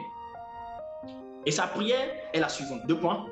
Ma fille est à l'extrémité. Viens, impose-lui les mains afin qu'elle soit sauvée, qu'elle vive. Continue. Jésus s'en alla et une grande foule le suivait et le pressait. Or, il y avait une femme atteinte d'une perte de sang depuis 12 ans. Ok, je lis pour qu'on aille vite. Donc, suivez aussi dans votre Bible. Or, il y avait une femme qui avait une perte de sang pendant 12 ans. Elle avait beaucoup souffert entre les mains de plusieurs médecins. Elle avait dépensé tout ce qu'elle possédait et n'avait éprouvé aucun soulagement. Mais elle était plutôt allée en empirant. Oui, on continue. Ayant entendu parler de Jésus, elle vint dans la foule par derrière et le toucha son vêtement. Pourquoi? Car elle se disait, dans d'autres versions on dit, elle se disait en elle-même, si je puis seulement toucher ses vêtements, je serai guérie. On continue. Car elle disait, si je puis toucher son vêtement, je serai guérie. Au même instant, la perte de sang s'arrêta et elle sentit dans son corps qu'elle était guérie de son mal. Jésus connut aussitôt en lui-même qu'une force était sortie de lui, se retenant au milieu de la foule, il dit, qui a touché mon vêtement? Ses disciples lui disent, mais tout le monde te touche, etc., etc. À la fin, la femme vient lui dire, et puis il va finir par dire à la femme, ta foi t'a sauvée. Alléluia. C'est un texte qu'on connaît un peu. Je vais aller très rapidement. Et la première clé que j'aimerais donner dans ces 11 clés, j'aimerais dire ceci. La première des choses, c'est que 1, la foi est un mécanisme. La foi est un mécanisme.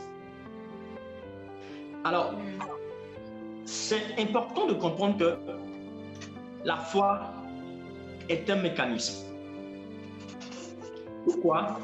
Quand vous ne comprenez pas que la foi est un mécanisme, vous serez bloqué à un certain endroit. Le texte qu'on vient de lire tout à l'heure parle de la guérison de la femme qui avait la perte de sang. Alléluia. Mais lorsque vous regardez, vous voyez tout un processus qu'elle a suivi avant de sentir dans son corps qu'elle était guérie, n'est-ce pas?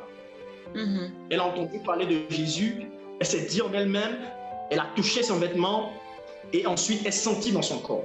Donc, il y a eu tout un processus qui s'est produit et qui aboutit à la guérison. OK? Et à la fin, Jésus va résumer tout ce processus en disant, ta foi t'a sauvé. Donc, Jésus est en train de dire que tout ce mécanisme, non, en fait, tout ce processus-là se résume à ce qu'on appelle la foi. Mais cela nous enseigne en fait que la foi est un mécanisme. Et pourquoi c'est important de comprendre le mécanisme? Parce que c'est quoi un mécanisme? Un mécanisme, c'est l'assemblage de plusieurs éléments, de plusieurs actions qui amènent en fait, qui produit une activité. OK? Je répète, un mécanisme, c'est l'assemblage, the gathering. C'est lorsqu'on met plusieurs éléments ensemble, plusieurs actions, afin de pouvoir amener une activité à démarrer ou à se produire. Par exemple, si je vous dis conduire une voiture. Conduire une voiture, c'est une action. OK? C'est une action. Mais il y a tout un mécanisme en fait derrière. Pour que la voiture puisse démarrer et commencer à rouler, il y a tout un mécanisme qui doit se mettre pour que la voiture puisse démarrer. En fait, quand vous rentrez, vous avez le siège du conducteur là, n'est-ce pas? Et qu'est-ce qu'il doit faire? Il a une clé de contact qu'il va mettre dans le trou du contact. Il doit tourner jusqu'à ce que ça soit où ça? À la partie on. OK?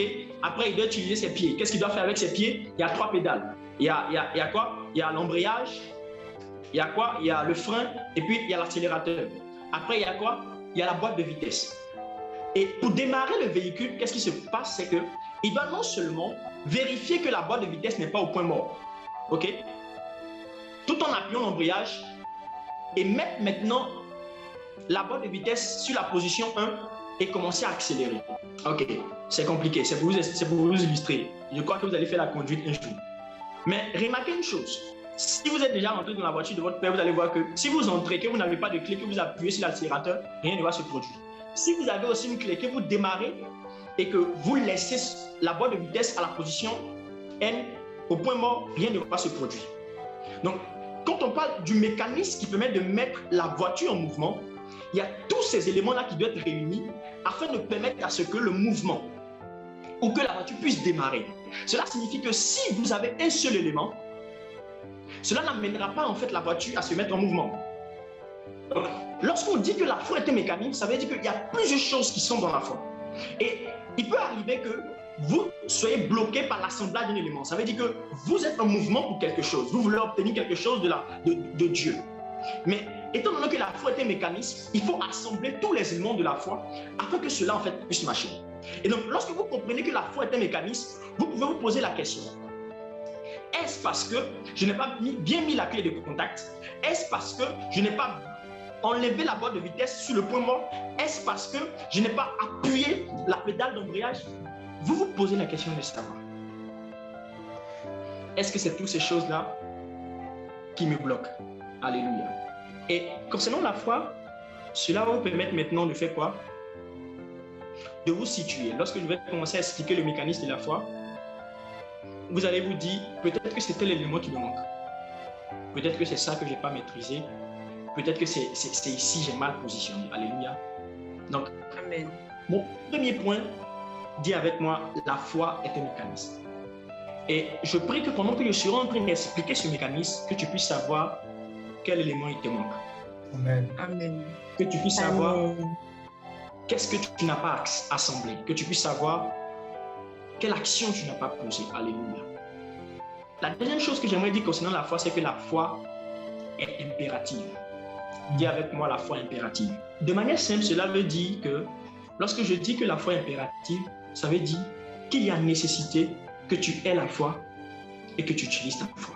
En tant qu'enfant de Dieu, tu n'as pas de choix de ne pas avoir la foi et de ne pas utiliser la foi. En tant qu'enfant de Dieu, en fait, tu ne peux pas vivre sans la foi.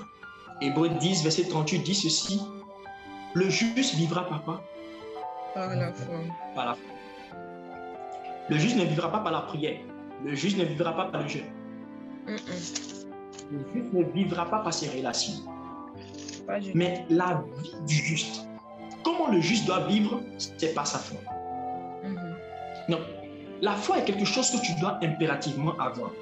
Et en fait, si tu n'as pas la foi, ou si tu n'utilises pas ta foi, je peux t'assurer que tu vas perdre non seulement beaucoup de temps, tu vas perdre non seulement beaucoup d'énergie, tu vas perdre non seulement beaucoup d'argent,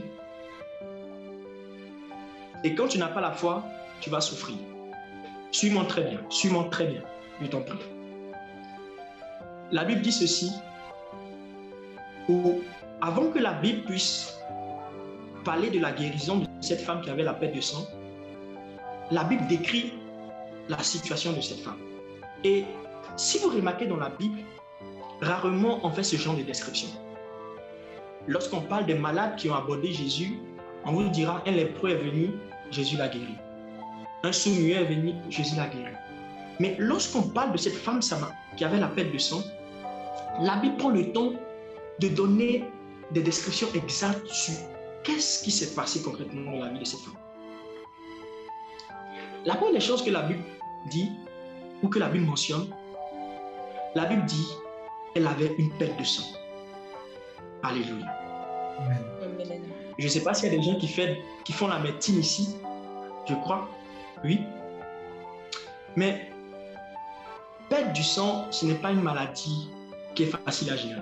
Parce que un adage dit ceci, que lorsque quelqu'un perd le sang, on dit qu'il perd sa vie. Et imaginez-vous que cette femme-là souffrait d'une perte de sang. Je crois que ce sont les femmes qui peuvent mieux comprendre ce que je suis en train de dire. Alléluia.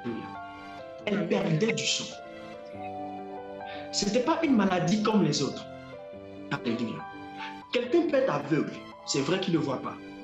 Mais quand tu perds ton sang, chaque jour tu es inquiet. Pourquoi? Parce que la vie humaine se trouve dans le sang. Autrement dit, la maladie de cette femme était une maladie qui était très grave. Elle perdait du sang. Mais la Bible ne s'arrête pas là.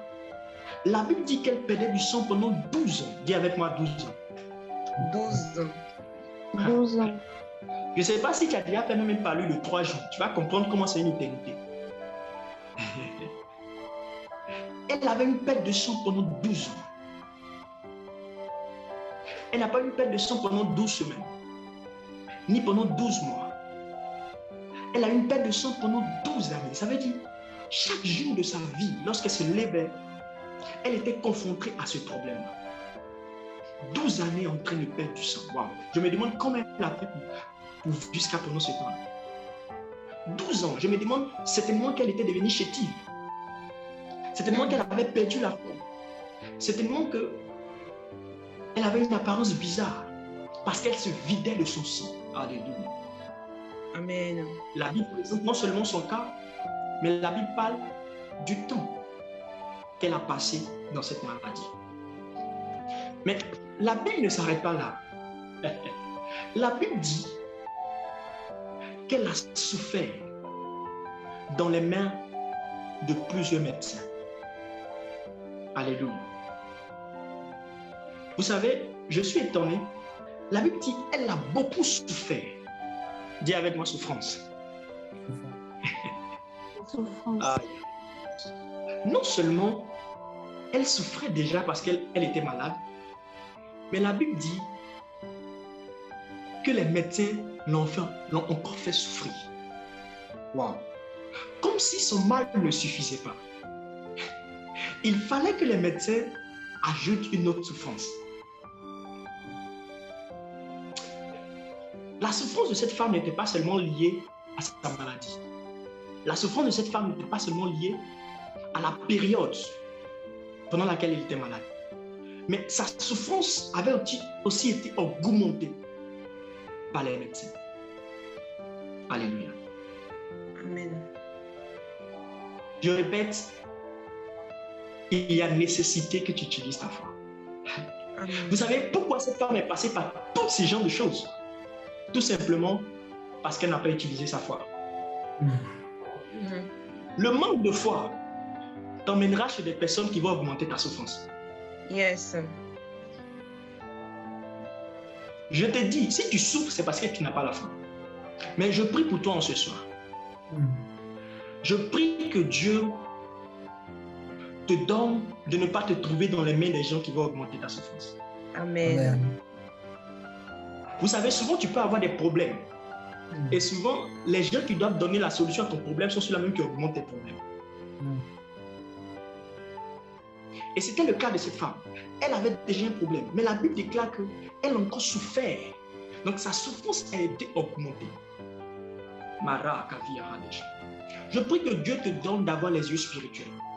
Amen. Afin de ne pas aller vers les personnes qui vont augmenter ta souffrance. Amen. Je prie que Dieu te donne Amen. les yeux spirituels. Afin de ne pas entrer dans un environnement qui va augmenter ta souffrance. Amen. Car souvent les gens qui Amen. sont censés t'apporter la solution sont ceux-là qui empirent ta situation. Tout simplement parce que tu n'as pas la foi. Et lorsque tu n'as pas la foi, tu t'orientes vers de mauvaises personnes. Yes. Le manque de foi te donne une mauvaise orientation. Amen. Ah, mais que Dieu te donne la foi afin de ne pas souffrir. Amen. Que Dieu te donne la foi. Tu n'as pas le droit de souffrir. Vous savez, hier, j'ai encore lu un test, Ésaïe 53. La Bible dit qu'il a porté nos souffrances et nos douleurs. Il a porté nos souffrances. C'est un fait. Alléluia. Je prie que cela soit une explication. Il a porté nos souffrances et nos douleurs. Écoute-moi, tout le monde n'est pas équipé. Tout le monde n'est pas équipé pour apporter une solution à ton problème. Si. Il y a des gens qui vont augmenter ta souffrance. Tout simplement parce que tu n'as pas la foi. Mais je ne vais pas m'éterniser sur ce point. Mais ce n'est pas fini. Elle n'a pas seulement souffert, beaucoup souffert dans la main de plusieurs médecins. La Bible déclare qu'elle a dépensé tout ce qu'elle avait. Ça veut dire même ses finances ont souffert. Waouh! Quand tu n'as pas la foi, tu vas dépenser tout ce que tu as. Tu sais pourquoi ton argent finit avant la fin du mois? Parce que tu n'as pas la foi.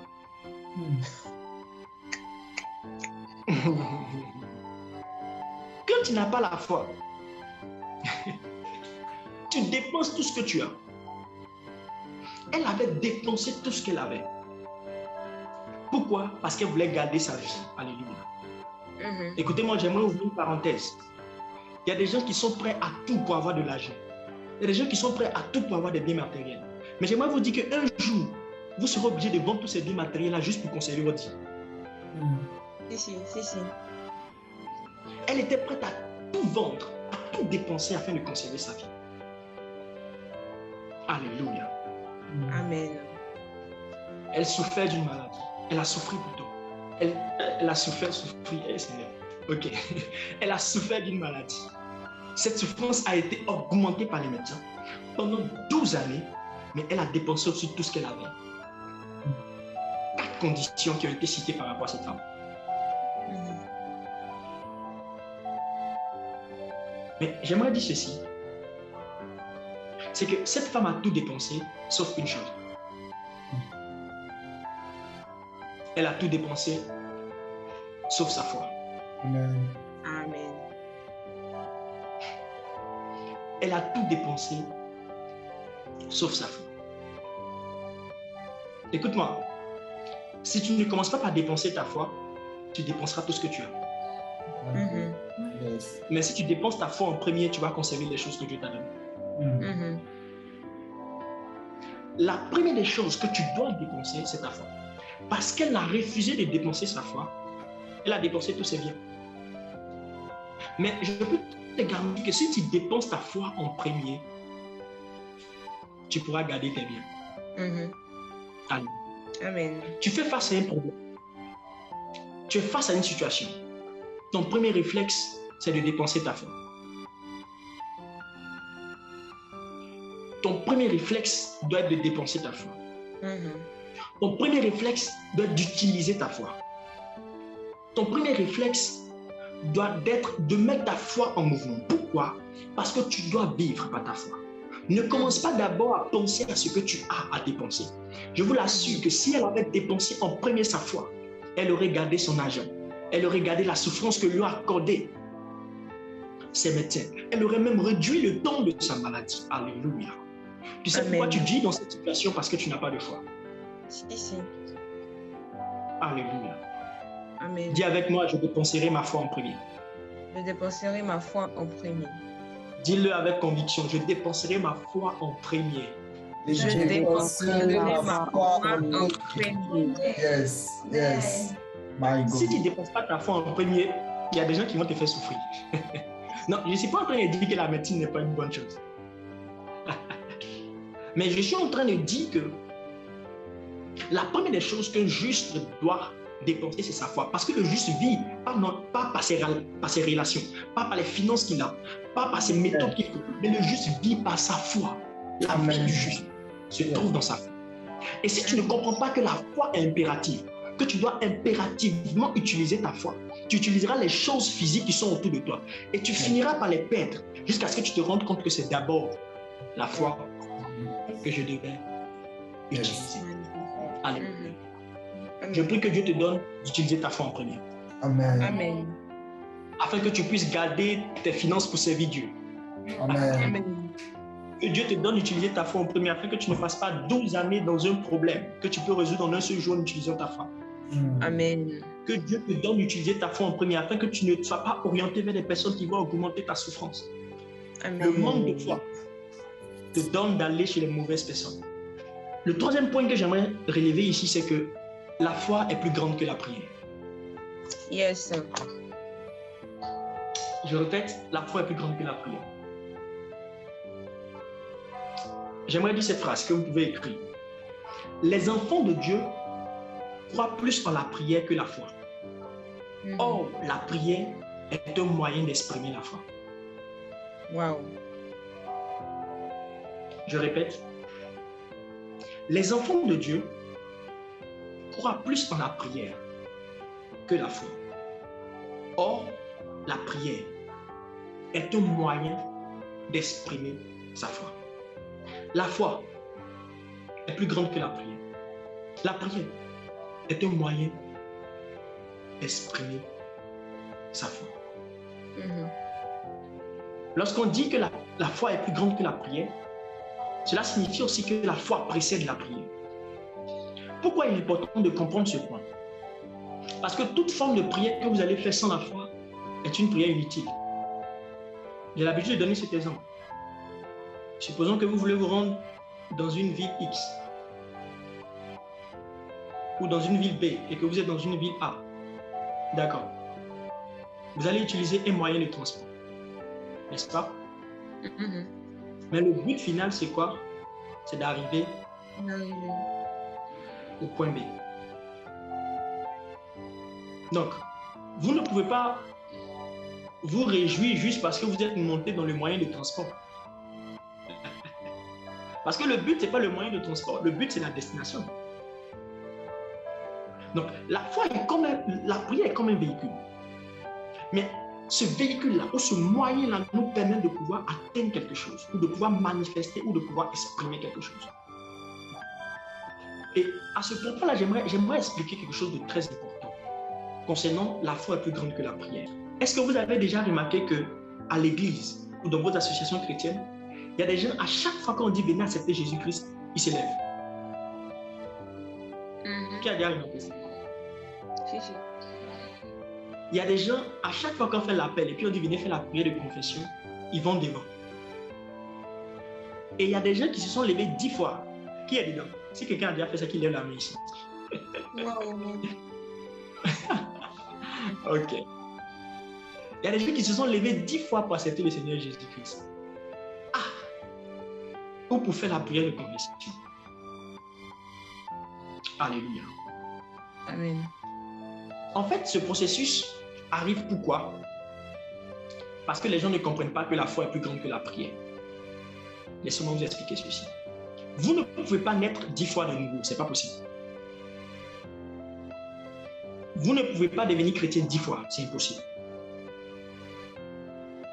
On naît une seule fois de nouveau. C'est un peu comme la naissance naturelle. Est-ce que quelqu'un est déjà né 2 fois ici? Non. Donc, vous ne pouvez pas devenir plusieurs fois chrétien, ce n'est pas possible. Soit vous n'avez jamais été chrétien et vous êtes devenu, soit les précédentes fois où vous vous étiez levé, vous n'avez jamais cru. Je vais vous expliquer le processus. C'est que ce qui nous amène à devenir enfants de Dieu, c'est la foi et non la prière. Je répète, c'est la prière qui vous rend enfant de Dieu. Ce qui signifie que lorsque on est en train de prêcher à l'église et que vous entendez à croire dans votre cœur et que vous croyez de tout votre cœur, automatiquement vous êtes sauvé. Ok? Automatiquement vous êtes sauvé. Que vous fassiez la prière de confession ou que vous ne la fassiez pas, vous êtes sauvé. Mais le problème en fait, c'est que plusieurs se lèvent. Ils font la prière de confession, mais ils n'ont jamais cru dans le cœur. C'est pour cette raison que les gens peuvent se lever 10 fois. Parce que tant que vous allez croire que c'est la prière qui vous rend enfant de Dieu, vous n'êtes jamais sauvé. Et au prochain appel, vous allez encore vous lever. En fait, tant que vous n'avez pas cru dans votre cœur et que vous vous levez pour faire cette prière comme une prière de formalité, vous n'êtes jamais enfant de Dieu. Parce que ce qui fait devenir enfant de Dieu, c'est la foi et non la prière. Ok? C'est pour ça qu'il y a des gens qui se lèvent et qui se lèveront. Parce qu'ils croient que c'est en priant qu'ils deviendront enfants de Dieu. Ce n'est pas en priant, c'est en acceptant dans son cœur d'abord. C'est pour ça que Paul dira ceci, c'est en croyant du cœur qu'on parvient à la justice. Donc, remarquez une chose. Si vous avez cru dans votre cœur, même si vous ne vous levez pas pour prier, vous êtes sauvés. Pourquoi? Parce que la prière, il dit c'est en croyant du cœur et en confessant de la bouche. Donc, tant que vous n'avez pas cru du cœur, que vous confessez de la bouche, vous n'êtes pas sauvés. La foi doit précéder la prière. Si vous n'avez pas cru dans votre cœur, si vous n'avez pas véritablement reçu le message qui a été prêché, il dit à tous ceux qui ont cru et qui l'ont reçu. Il n'a pas dit à tous ceux qui prient et qui confessent. À tous ceux qui ont cru et qui l'ont reçu, il leur a donné le pouvoir de devenir enfant de Dieu. Donc vous devenez enfant de Dieu lorsque vous croyez, lorsque vous activez la main de la foi afin de saisir les vérités qui ont été prêchées. Et maintenant, lorsque votre cœur a cru et que vous vous levez, vous pouvez confesser. Mais même si vous ne vous levez pas, vous êtes toujours enfant de Dieu. Parce que la foi est plus grande que la prière et c'est la foi qui sauve.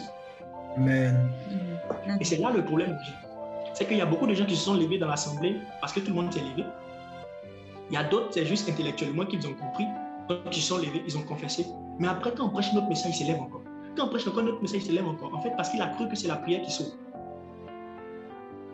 La prière ne sauve pas. C'est la foi qui sauve. Maintenant, lorsque la foi est entrée dans le cœur, elle peut être accompagnée de la prière de confession. Alléluia. Amen. Alléluia. Amen. Et j'aimerais vous donner un exemple pour enchérir ce que je suis en train de dire. Avez-vous remarqué qu'à chaque fois que les gens venaient approcher Jésus pour leur demander de les guérir, il dit Jésus, ma fille est malade, Jésus, j'ai tel problème. Avez-vous remarqué que Jésus n'a jamais dit ta prière t'a sauvé, mais il dit ta foi t'a sauvé? Si. Pourquoi il ne dit pas ta prière t'a sauvé, mais il dit ta foi t'a sauvé? Tout simplement parce que la prière exprime la foi. Mais s'ils n'ont pas la foi dans la prière, ils ne seront pas sauvés. Donc, ce n'est pas ta prière qui te sauve. Ce n'est pas la prière de confession que tu as fait. On a dit, fermez les yeux, prions tous sur Jésus, je reconnais que je suis pécheur. Ça ne fait rien. Ça ne fait rien. Ta foi t'a sauvé. Ce qui te sauve, c'est ta foi. Ce qui te guérit, c'est ta foi. Même si tu pries, que tu n'as jamais eu la foi, il n'y a pas de salut. Impossible. Ok, donc maintenant, si tu me suis, que toi, tu t'es levé 15 fois à l'église, pardon. Il faut venir me voir après et expliquer l'évangile. Tu vas vraiment croire dans ton cœur. Il faut laisser à faire des... comme mes frères d'à côté. Eux, pour devenir musulman, vous savez que c'est simple. Il suffit de dire que Allah est le Messie de Jésus. Allah est Dieu et puis Mahomet est son prophète. Il dit, mais ça, c'est facile. Et c'est ce que les chrétiens sont en train de faire maintenant. Il faut venir confesser, tu fais la prière de repentance. C'est pour ça qu'on dit à beaucoup de gens qui disent qu'ils sont chrétiens, ils ne sont pas chrétiens. Ils n'ont jamais cru dans le cœur. Et ils ont confessé juste de la bouche. Mais or, Jésus ne dit jamais ta prière t'a sauvé. Mais ta foi. Ce qui te sauve, c'est ta foi. La foi est plus grande que la prière. La foi doit précéder la prière. S'il n'y a pas eu de foi dans ton cœur, tout ce que tu diras dans la prière sera des paroles vaines et n'aura pas de sens. Et même si tu as cru dans ton cœur, que tu ne te lèves pas pour le dire, je peux t'assurer que tu es devenu un enfant de Dieu et que tu es rentré dans le royaume. Parce que ce qui sauve, c'est la foi et non la prière. Est-ce qu'on est d'accord? Amen. Quatrième point. La foi est plus rapide que la prière. Yes. J'ai dit tout à l'heure que la foi est plus grande que la prière. Quatrième point, la foi est plus rapide. Yes. Ah, je sens que le père de Rolien, là, ça veut dire que ça commence à monter. Ok. Alléluia. J'aimerais dire ceci. Pendant que la prière invite Dieu à venir faire des choses, la foi, elle va vers Dieu pour prendre ce que Dieu a déjà fait. Je répète.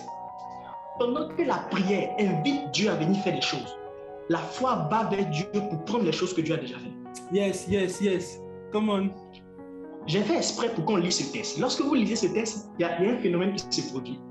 Avant que la femme qui avait la perte de sang puisse entrer en scène, la Bible dit d'abord quelque chose. Il y avait un chef de la synagogue qui vient au pied de Jésus et qui lui fit une instante prière. Donc comprenez que dans ce texte, il y a la prière versus la foi.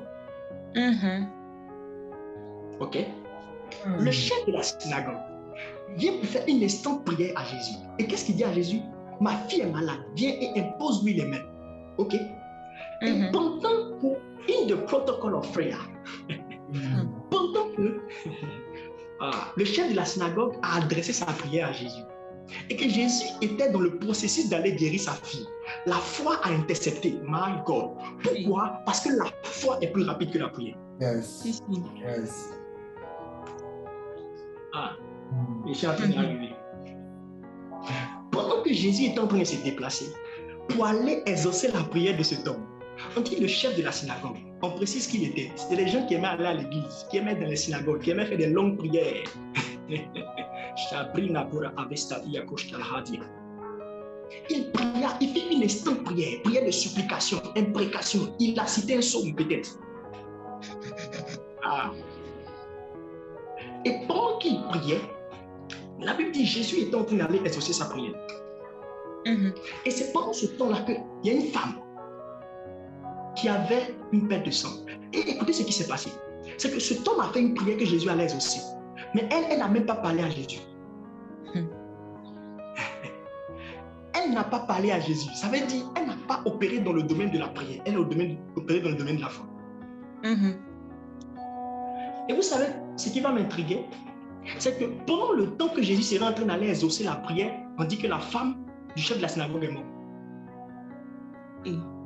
La fille plutôt de la femme du chef de la synagogue est morte. J'aimerais expliquer un principe. Souvent, ce n'est pas que Dieu ne t'a pas exaucé. Dieu t'a exaucé. Mais souvent, le chemin pour que l'exaucement arrive chez toi, tu as déjà perdu la foi. Oh, Rakida Parodevisa. Le temps que l'exaucement arrive chez toi, en fait, tu es devenu incrédule. Je n'ai pas assez de temps, allez vous montrer un test. La foi a intercepté la prière. Pendant que Jésus était en train d'aller exaucer la prière, la foi est entrée au milieu. Et avant que la fille, remarquez bien, qui a prié en premier? Le chef de la synagogue. Mais qui a été guéri en premier? Celle qui avait la foi. Qui a prié en premier? Le père de cette fille, qui était chef de la synagogue, qui était un grand prieur. Il travaillait à la synagogue, peut-être même qu'il faisait le ménage. Il connaissait tous les lois et les principes de la prière. Mais qui a reçu la guérison en premier?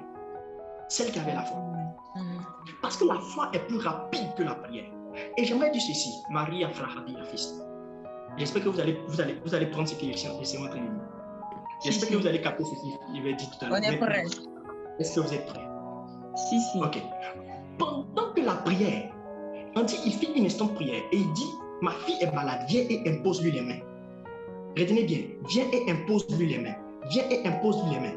Pendant que la prière demande à Dieu de venir imposer les mains, ou pendant que la prière dépend de l'imposition des mains à Dieu, la foi, elle impose les mains à Dieu. Wow. My God. Hey. Tu n'as pas compris. My God. Pendant que la prière demande l'imposition des mains à Dieu, la foi, elle impose les mains à Dieu. Aïe. Il dit, ma fille est malade. Viens et impose-lui les mains.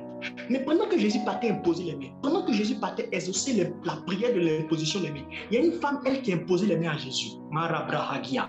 Je vois par ta foi que tu es en train d'imposer les mains à Dieu. Yes, yes, Tu ne yes. vas pas t'imposer les mains. C'est toi qui Amen. Je te vois en train d'imposer les mains à Dieu. Tu seras dans les mains qui va. Amen. Amen. Vous savez ce qui me choque dans vitesse, c'est que Jésus ne sait pas qui lui a imposé les mains. My God, my God, my God. Jésus dit, mais qui m'a touché? Et Jésus ne pouvait pas savoir. Tant que cette femme n'était pas venue se présenter.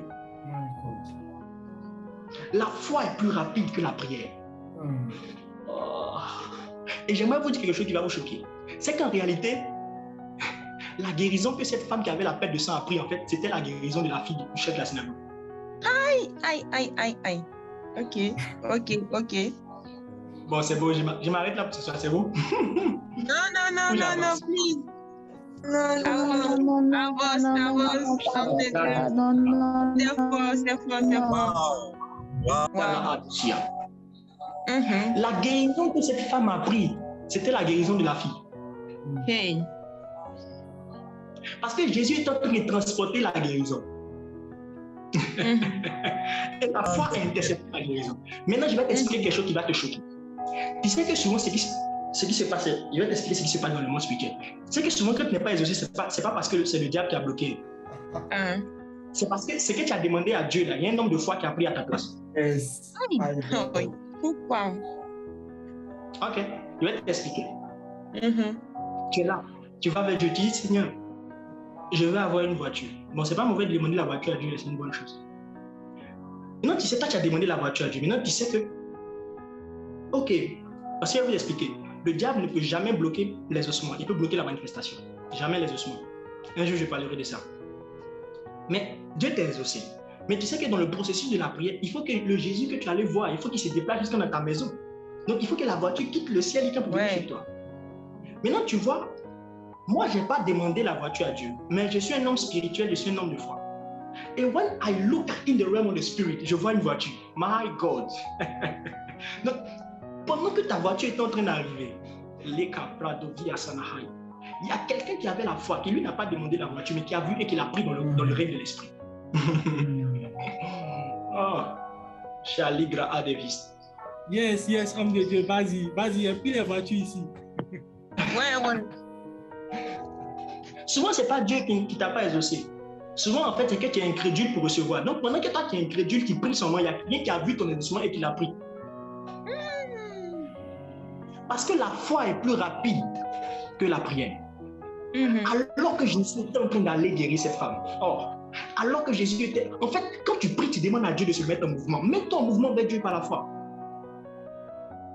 Ne cherche pas à déplacer Dieu. Parce que le protocole de la prière, c'est trop difficile.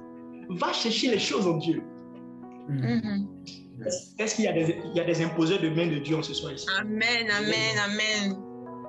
Il dit, quelqu'un m'a touché. Il dit, quelqu'un m'a touché. La foi est plus rapide que la prière. Dieu ne t'exauce pas juste parce que tu es incrédule. Juste parce que tu ne sais pas voir qu'est-ce qui est mon Dieu. En fait, elle a pris l'onction de la guérison. En fait, c'est pour ça même que la fille est morte. Et donc, Jésus devait prendre une autre onction qui était l'onction de la résurrection. Alléluia. Amen. Mais je vais avancer. On m'a dit qu'il ne me reste pas beaucoup de minutes. Je n'ai pas trop développé ce point. Quatrième point. Ou cinquième point. C'est 5 ou 7? C'est le 5e. Cinquième point. La foi, c'est voir ce qui est disponible en Dieu. Wow. Vous voyez, le problème avec la prière, c'est que la prière, souvent, ceux qui prient sont souvent aveugles. Et puis ceux qui prient aiment beaucoup fermer les yeux. Oui. Mais ceux qui opèrent dans la foi, ils ont toujours les yeux ouverts. Ah, tu n'as pas capté ça. Montre-moi un verset où on a dit qu'il faut prier les yeux fermés. Tu n'as pas trouvé. Montre-moi. Vous tous ici, vous priez les yeux fermés. Montrez-moi un verset. Il est écrit, ferme tes yeux et prie. Montre-moi. Ah, donc vous-même vous pratiquez des choses, vous ne savez même pas pourquoi vous faites. Fermez vos yeux. Et je vais vous voler votre téléphone. Fermez vos yeux seulement. Il y a des gens, ils vont manger dans un restaurant. Ils sont assis entre chrétiens. On dit prier, tout le monde ferme les yeux. Vous êtes dans un restaurant. Si vous ouvrez vos yeux, Dieu ne va pas vous écouter. Des religieux comme ça. Ok. Vous fermez vos yeux partout. C'est bien. Les hommes de prière aiment beaucoup fermer les yeux. Mais les hommes de foi, ils ont les yeux pour voir. Parce qu'à chaque fois que Dieu les apparaît, il dit que vois-tu. My God. Amen. Yes. Ouais. Les hommes de foi, ils ont les yeux ouverts. Que Dieu ouvre tes yeux dans le nom de Jésus. Amen. Amen. Oui, tu peux fermer tes yeux pour te concentrer dans la prière, mais ouvre tes yeux quand tu veux opérer dans la foi. Ferme tes yeux pour te concentrer, mais ouvre tes yeux. Alléluia. Je disais ceci, que la foi, c'est voir ce qui est disponible. La foi, où les yeux de la foi arrivent à percevoir les richesses disponibles en Dieu. C'est pour ça que Paul dira que Dieu ouvre les yeux de vos cœurs, ou illumine les yeux de vos cœurs, afin que vous sachiez quelle est la richesse qui est rattachée à son appel, quel est l'héritage qu'il promet aux saints, et quelle est l'infinie grandeur de sa puissance qui se manifeste avec efficacité par la vertu de sa force. Donc, lorsque vos yeux sont ouverts, vous pouvez voir les richesses de Dieu et vous pouvez ensuite les prendre. Je répète, la foi, c'est voir ce qui est disponible en Dieu. Les yeux de la foi, ça voit les faits. Les yeux de la foi, ça voit les richesses. Et maintenant, je vais vous expliquer avec un exemple. On va aller rapidement, je ne vais pas le lire, je vais vous donner le texte. Je crois que c'est Acte 3. Acte 3, qui parle de Pierre et de Jean qui sont en train de monter à l'heure de la prière. Alléluia. Amen. Et la Bible dit ceci, qu'ils ont trouvé ou qu'il y avait un impotent, un paralytique qui était assis. Alléluia. Non, c'est pas la peine. Vous pourrez le lire après. Il y avait un impotent qui était assis où? À l'entrée de la synagogue ou à l'entrée du temple qu'on appelait la Belle. Suivez-moi très bien. Je répète, la foi, c'est voir ce qui est disponible. Et il y a un principe spirituel, c'est que tout ce que tu peux voir, tu peux l'avoir. Yes. Je répète, tout ce que tu peux voir, tu peux l'avoir. Alléluia. Amen. Et c'est pour ça la foi, c'est voir ce qui est disponible en Dieu. Parce que c'est ce que tu vois que tu peux avoir. Et lorsque Pierre et Jean étaient en train de monter, la Bible dit qu'à l'heure de la prière, ils ont croisé quelqu'un qui demandait de l'argent, qui était devenu mendiant. Et vous savez qu'en réalité, ce dont il avait besoin, ce n'était pas de l'argent, c'était de sa guérison. Mais parce qu'il était malade et qu'il ne pouvait rien faire, on lui a donné un travail qui était de mendier. Alléluia. Et c'est souvent comme ça la plupart des enfants de Dieu. Souvent, on vous donne un poste, pas parce que vous avez les capacités, mais parce que vous êtes malade. Non, tu n'as pas compris. Ce homme-là, c'est parce qu'il était handicapé qu'il était devenu mendiant. Ça veut dire qu'il y a des postes,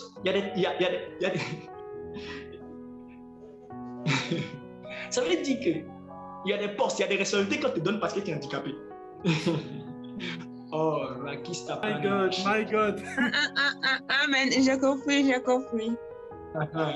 Apparemment, c'est maintenant que ça commence à rentrer. Il y a des postes qu'on vous donne. Oh, mais je prie que Dieu t'épargne ce genre de poste. Amen. C'est pour ça qu'il faut monter en compétence. C'est pour ça qu'il faut travailler. Il ne faut pas être un paresseux. Sinon, tu vas devenir mendiant parce que tu es handicapé. Souvent, dans l'entreprise, tu te demandes pourquoi on te demande de faire le ménage. Mais tu es handicapé, c'est ce que tu peux faire.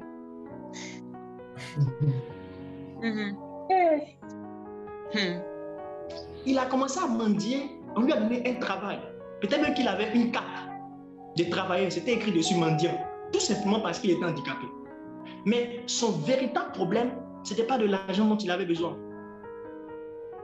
C'était de pouvoir avoir l'usage de ses pieds. Alléluia. Amen. Et vous savez ce qui me tombe dans le texte? C'est qu'il était devant une église. Waouh! On dit qu'il était à l'entrée de la porte appelée la Belle, qui était la porte du temple. Donc il était dans un environnement de prière, mais il était malade.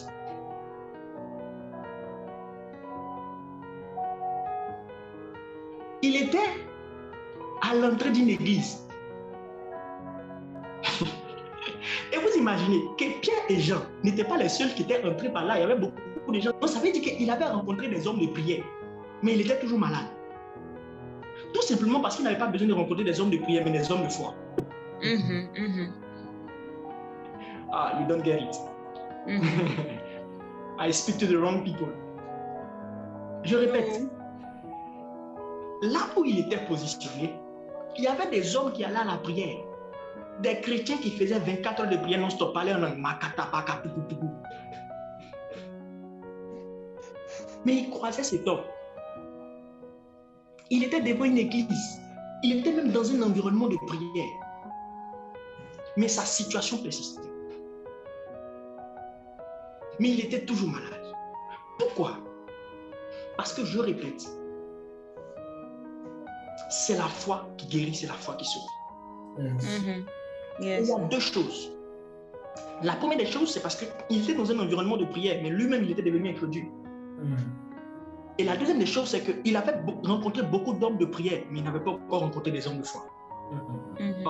Mais le jour où il va rencontrer Pierre et Jean, le jour où il va rencontrer des hommes de foi, des gens qui ont la capacité de ne pas te donner des choses passagères, des choses dont tu n'as pas besoin. Parce que tous ces gens-là donnaient de l'argent à cet impotent-là. Mais ce dont il avait besoin, c'était la guérison. C'est comme ça, il y a des gens qui te donnent des choses dont tu n'as pas besoin juste pour te satisfaire temporairement. Mais je prie que Dieu mette sur tes chemins des hommes de foi. Des gens qui connaissent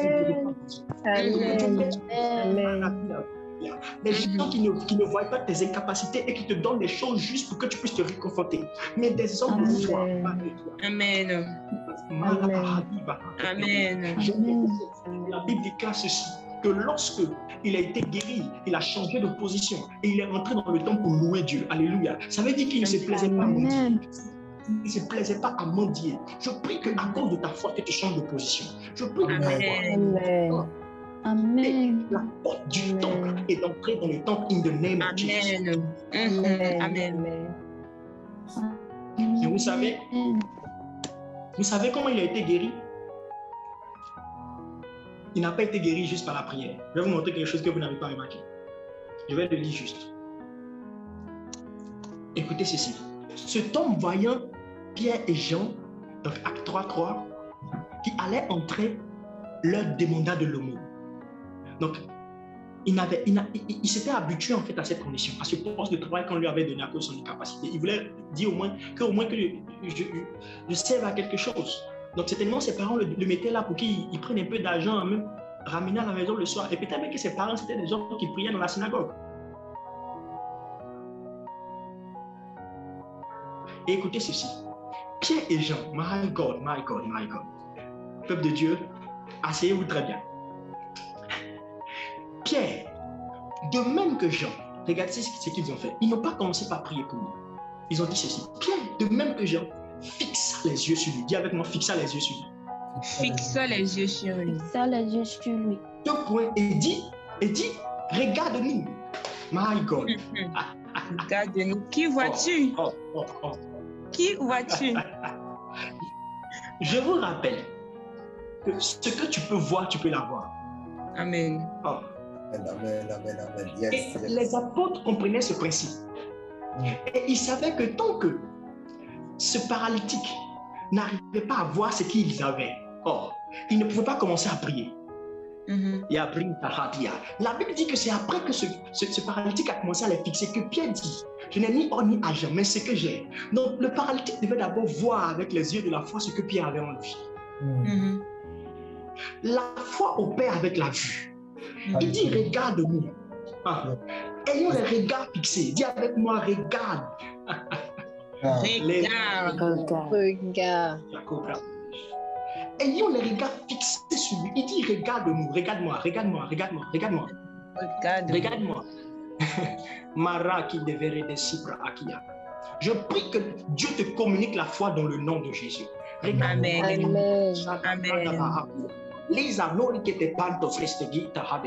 Regarde-nous.